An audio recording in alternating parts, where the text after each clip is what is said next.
Assalamualaikum warahmatullahi wabarakatuh. Perkenalkan, nama saya Zalfa Sidkiah, NIM 1119113 dari kelas HKID. Di sini, saya akan mempresentasikan hasil makalah saya, yaitu Peradilan Masa Pra-Islam. Jadi, sebelum masuk ke dalam pembahasan, untuk menambah semangat teman-teman dalam mempelajari sejarah, Marcus Garvey pernah berkata, "A people without the knowledge of their past history, origin, and cultures is like a tree without roots." Jadi, orang-orang tanpa pengetahuan sejarah, asal-usul, dan budaya masa lalu itu seperti pohon tanpa akar.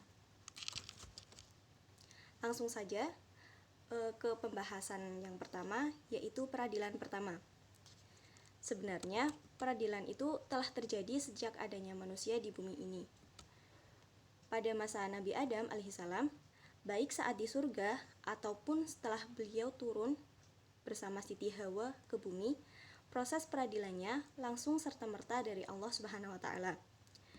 Hal ini dapat diketahui dari peristiwa makan buah huldi yang kemudian berakibat pula bagi syaitan dengan imbalan kekekalan di neraka. Lalu pada masa Nabi Adam, pernah juga terjadi pertikaian antar kedua anaknya yang bernama Qabil dan Kabil. Sementara Nabi Adam yang menjadi hakim menyelesaikan permasalahan tersebut. Hanya saja, bentuk peradilan pada masa itu belum dikatakan peradilan, karena manusia pada saat itu masih sangat sedikit sekali, dan kemudian pada masa itu pula belum dikenal yang namanya hakim dan tugas-tugasnya serta perundang-undangannya. Selanjutnya, hakim pertama sekali yang disebut dalam sejarah kemanusiaan adalah Nabi Daud alaihissalam dan Nabi Sulaiman alaihissalam. Pada masa mereka, dijelaskan bahwa seorang hakim harus mendengarkan pendapat dari kedua belah pihak sebelum memutuskan perkara dan harus memisahkan para saksi untuk mendengarkan pendapat mereka. Dari Nabi Daud dan Nabi Sulaiman masing-masing diuji oleh Allah sebagai bukti bahwa seorang hakim itu tidak sembarang dipilih. Dan sebelum Allah memilih Nabi Daud menjadi hakim, ia menguji dan menurunkan dua malaikat yang menyerupai manusia. Keduanya berselisih dan meminta keadilan kepadanya. Lalu pada kisahnya Nabi Sulaiman, itu dalam penyelesaian masalah perkara tanaman. Awalnya, perkara ini disampaikan pada Nabi Daud alaihissalam tentang dua orang yang bersengketa. Orang pertama memiliki tanaman yang sedang berbuah dan telah dekat masa petiknya.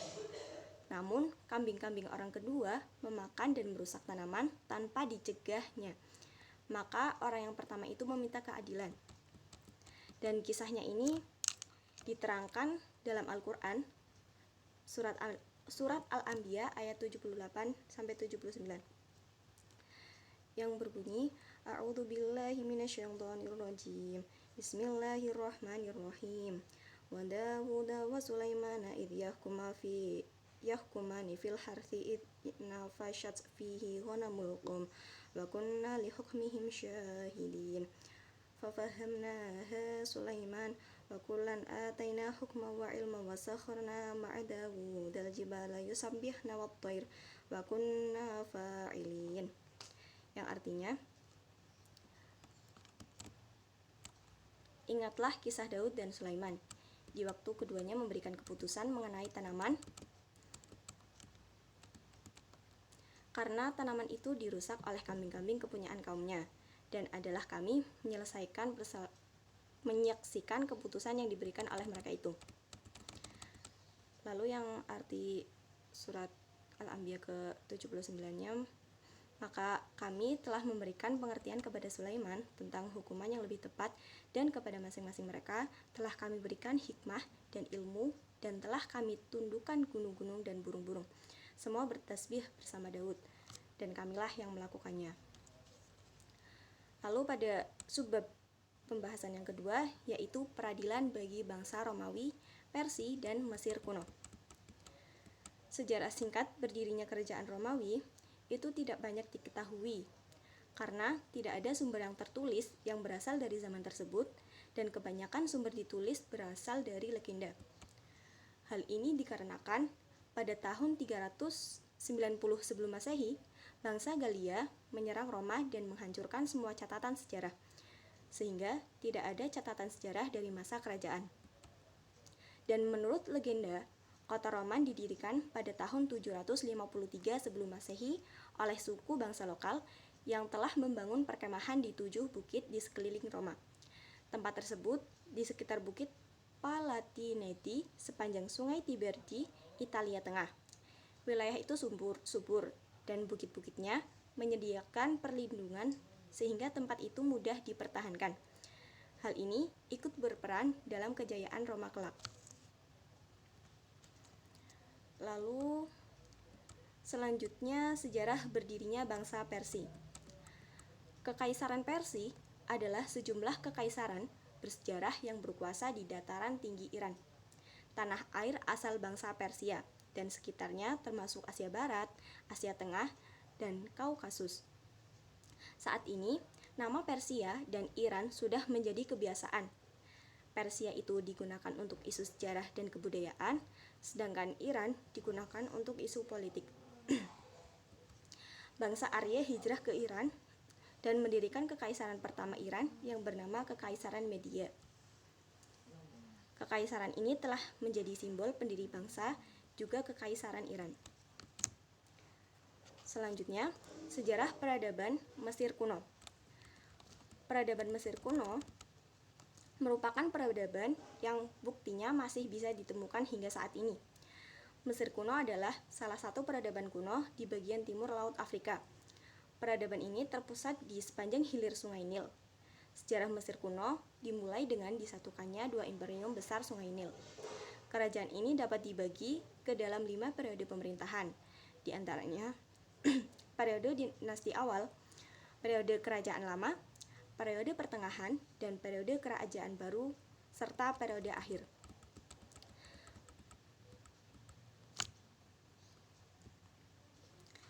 Pada subbab yang pertama telah dikatakan bahwa sejarah peradilan itu telah ada sejak adanya manusia. Begitu juga pada bangsa-bangsa yang telah berkembang di masa lalu, seperti peradilan bagi bangsa Romawi, Persia, dan bangsa Mesir kuno. Bangsa ini telah memiliki lembaga peradilan yang terorganisir dengan memiliki undang-undang dan peraturan-peraturan yang dilaksanakan oleh hakim. Qadhi merupakan orang yang diangkat negara untuk menjadi hakim dalam menyelesaikan suatu perkara berdasarkan hukum Allah Subhanahu wa taala.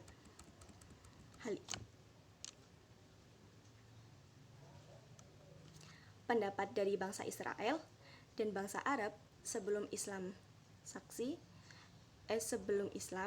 jadi pendapat dari bangsa Israel dan bangsa Arab sebelum Islam itu saksi, sumpah, atau keadaan tertangkap basah itu merupakan alat-alat bukti dalam peradilan. Sedangkan menurut bangsa Barat juga menjelaskan tentang teknik pengambilan keputusan dan alat-alat bukti dalam peradilan. Dalam hal ini menunjukkan bahwa sebenarnya peradilan pada masa ini telah ada walaupun masih sederhana. Adapun hal yang menjadi perhatian bagi bangsa pada masa itu tentang qadhi yaitu kemampuan qadhi dan kebaikan akhlaknya.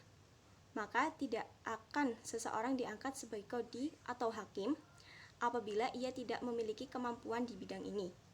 Oleh karena itu, akan diperhatikan pula tentang kecerdasannya dan keluasan ilmunya.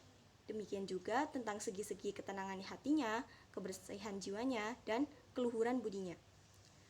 Lalu yang kedua, bahwa qadhi atau hakim harus diliputi situasi yang dapat menjamin kebebasan dirinya dalam melaksanakan tugasnya yang suci. Maka, semakin tinggi kemajuan bangsa, semakin besar pula jaminan-jaminan tersebut dapat diperoleh pada qadhi. Oke. Mungkin sekian presentasi dari saya, kurang lebihnya mohon maaf. Billahi taufiq wal hidayah. Wassalamualaikum warahmatullahi wabarakatuh.